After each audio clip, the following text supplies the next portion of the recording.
10월 6일 말씀 묵상하겠습니다. 함께 기도하겠습니다. 하나님 감사합니다. 우리에게 하나님께 나아갈 수 있는 구원의 길을 열어주셔서 감사합니다. 예수 그리스도의 십자가의 피 흘림과 그 사랑의 은혜를 통해서 우리가 오늘도 하나님 앞에서는 거룩한 백성 되게 하여 주시옵소서. 예수님 이름으로 기도했습니다. 아멘. 오늘의 말씀은 출애굽기 27장 1절부터 21절까지의 말씀입니다. 말씀을 함께 살펴보시기 전에 개인적으로 말씀을 꼭 읽으시고 묵상하는 시간 가지시기 바랍니다. 오늘의 말씀은 하나님께서 성막을 지을 때 특별히 제단을 어떻게 만들 것인지에 대해서, 그리고 성막의 뜰을 어떻게 만들 것인지에 대해서 말씀하고 있습니다. 27장 1절부터 8절까지는 제단이 어떻게 만들어질 것에 대해서 말씀하고 있는데요. 함께 읽어보도록 하겠습니다.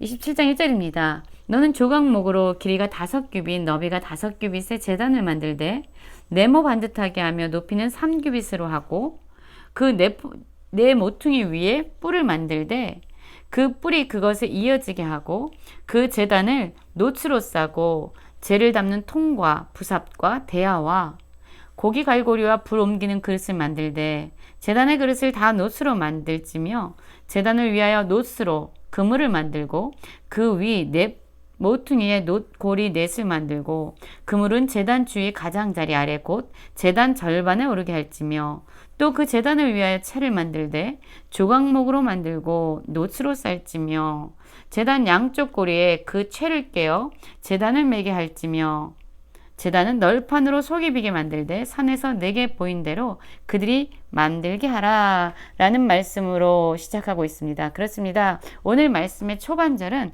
하나님께서 제단을 어떻게 만들 것인지에 대해서 말씀하고 있습니다.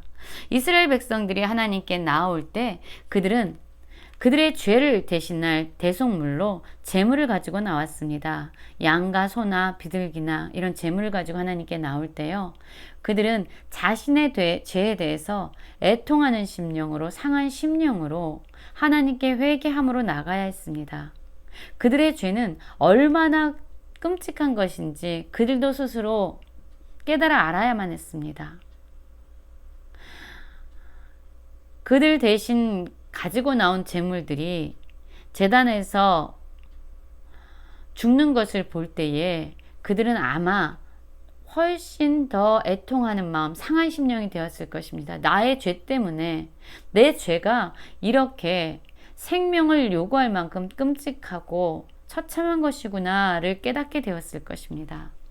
그리고 그들은 자신의 죄로 자신이 죽어야 됐지만 그 제물을 통해서 하나님께 제사를 올려드리고 하나님께 나아갈 길을 얻게 되는 것이죠. 오늘날 이 시대에는 예수님께서 우리를 위한 대속물이 되어주셨음을 우리 믿어야 합니다. 예수님은 우리가 짓고 우리가 그 죄에 대해서 책임을 지고 죽어야만 했지만, 아니 이미 죽은 자였지만 예수님께서 친히 우리의 대속제물이 되어주셔서 십자가에 달려 죽으시고 피 흘리심으로 말미암아 우리가 하나님께 담대히 나아갈 수 있는 길을 열어주신 분입니다. 제단은 바로 이런 역할을 하게 되는데요.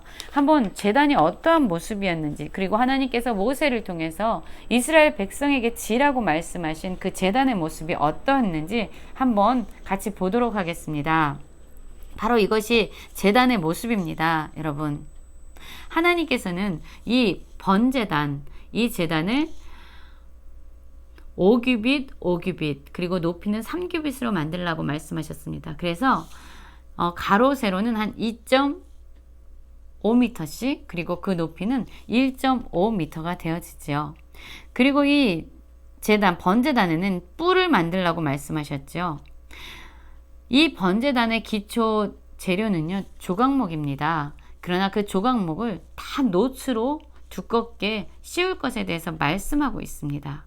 그리고 그물을 만들었는데 이 제단의 아래쪽 부분을 채우고, 이 제단 역시 하나님께서 이동하실 때에 구름기둥과 불기둥으로 그 백성들을 이동하게 하실 때에 이 번제단 역시 이동되어야 했습니다. 하나님은 성막에 있는 모든 재료를 채를 깨워서 사람들이 운반하도록 만들도록 하셨지요. 그것은 그들과 항상 함께하기 원하시는 하나님, 그들 가운데 거하신 하나님, 그들과 동행하시는 하나님이심을 그들에게 가르쳐 주신 겁니다. 그래서 부삽과 갈고리와 같은 이러한 것들을 또 제단을 만들 때 함께 말씀해 주셨습니다. 그래서 하나님이 모세에게 말씀하신 제단의 모양은 바로 이와 같습니다. 그리고 나서 하나님은 이제 성막의 뜰에 대해서 말씀합니다. 9절부터 나오면요, 성막의 뜰이 어떻게 만들어지는지에 대해서 하나님께서는 또한 말씀해 주고 있는데요. 9절입니다.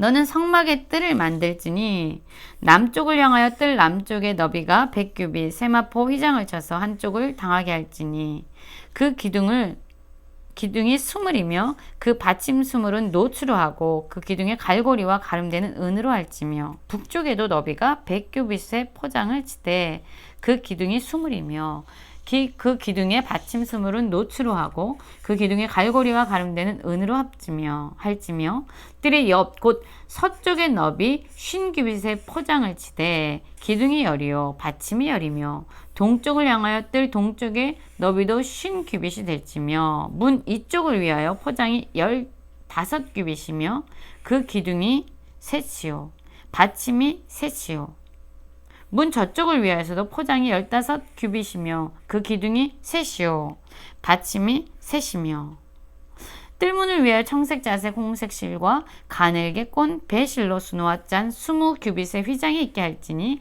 그 기둥이 넷이요 받침이 넷이며 뜰 주위 모든 기둥의 가름대와 갈고리는 은이요 그 받침은 노치며. 계속 하나님은요 지금 성막 의 뜰에 대해서 말씀하고 있습니다. 그럼 성막의 뜰을 한번 볼까요? 여러분, 우리가 다시 한번 하나님께서 말씀하신 성막의 구조에 대해서 보기 원합니다. 성막은 이렇게 되어 있습니다. 성막에는 지성소와 성소가 나눠져 있습니다. 그리고 이 성막을 싸고 있는 뜰, 그리고 성막의 울타리가 있습니다. 이 성막은요, 남쪽과 북쪽을 하나님께서는 100규빗이 되게 하셨습니다. 이 100규빗이면 얼마일까요? 한 50m 정도 되죠. 그리고 서쪽과 동쪽에 대해서는 50규빗, 50규빗, 즉 25m 정도의 그러한 크기로 만들라고 말씀하셨습니다. 그래서 아까 말씀드린 그 번제단, 제단이 바로 여기 있고요. 이제 다음에 나오겠지만 물두멍이 있습니다. 그리고 나서 성소가 있습니다. 그리고 더 깊이 지성소가 있습니다. 지성소에는 언약궤가 있고요. 이 성소에는 분향단과 떡상과 등잔대가 있습니다. 이건 우리가 어제 살펴보았고요. 오늘 살펴본 번제단이 바로 여기에 있습니다. 이 남쪽과 북쪽에 하나님께서는 기둥을 세우라고 말씀하셨습니다. 그리고 그 기둥을 세우고 울타리를 치게 하셨습니다. 이 울타리를 치심으로 말미암아 세상과 구별되어진, 세상과 다른 기준으로 살아가는 그렇게 거룩한 곳이 바로 하나님이 임재하시는 곳임을 분명히 말씀해 주고 있습니다. 그것처럼 우리 역시, 하나님의 백성들 역시 세상과 구별되어지는 삶을 살아야 합니다. 그런데 하나님께서 이렇게 성막의 뜰을 만들고 울타리를 치게 하셨지만 또한 동쪽에 문을 내도록 하셨습니다. 그리고 이 문을 통해서 백성들이 들어오고 하나님께 나아가도록 하고, 또한 이 문을 통해서 하나님을 만나고 교제한 후에 나가도록 하셨습니다. 이 문을 통해서, 동쪽의 문을 통해서 백성들이 하나님을 만나기 위해서 올 때 가장 먼저 마주하게 되는 것은 바로 번제단입니다. 하나님께 나아갈 때 가장 중요한 것은 우리의 회개하는 심령입니다. 예수 그리스도의 보혈의 피입니다. 우리가 얼마나 큰 죄인지를 깨닫고 예수 그리스도의 그 십자가의 은혜를 통해서만 하나님께 나아갈 수 있는, 하나님과 친밀히 교제할 수 있는 그 문을 열어놓으신 것이죠. 그 말씀을 오늘 하고 계신 거예요. 제단을 어떻게 만들고 또한 이 성막의 뜰을 어떻게 만들어야 되는지에 대해서 하나님은 지금 모세에게 세밀하게 말씀해 주고 있는 것이죠. 그리고 이제 이 재료들 역시 다 노수로 하라고 말씀해 주고 있습니다. 이제 20절에서 보면은요. 너는 또 이스라엘 자손에게 명령하여 감나무로 짠 순수한 기름을 등불을 위하여 내게로 가져오게 하고 끊이지 않게 등불을 켜되 이 기름 역시 등불을 킬 기름 역시 하나님은 어떻게 만들어야 되는지에 대해서 잘 말씀해 줍니다. 그리고 그것을 이스라엘 자손에게 가져오게 하지만 그 등불을 끊이지 않도록 꺼지지 않도록 하라고 말씀합니다. 그 등불을 보살피는 책임은 바로 21절에 나오죠. 아론과 그의 아들들로 회막 안 증거계 앞 휘장 밖에서 저녁부터 아침까지 항상 여호와 앞에 그 등불을 보살피게 하라. 이는 이스라엘 자손이 대대로 지킬 규례니라. 그렇습니다. 등불을 킬 수 있는 기름을 백성들에게 가져오게 하지만 그 등불이 꺼지지 않도록 보살피는 것은 바로 아론과 그의 아들들인 제사장들이었습니다. 하나님은 우리를 이 땅의 빛과 소금으로 불러주셨습니다. 그리고 우리 또한 하나님의 왕같은 제사장으로 부르심을 입은 자들입니다. 우리를 통해서 이 땅에 참된 빛으로 오신 예수 그리스도의 모습이 우리를 통해서 이 땅에 비춰져야 되고 또한 세상 사람들은 우리를 통해서 예수 그리스도의 모습을 보아야 합니다. 오늘의 말씀처럼 우리가 세상의 빛과 소금으로 하나님의 거룩함을 드러내는 모든 성도님들 되시기를 간절히 기도합니다.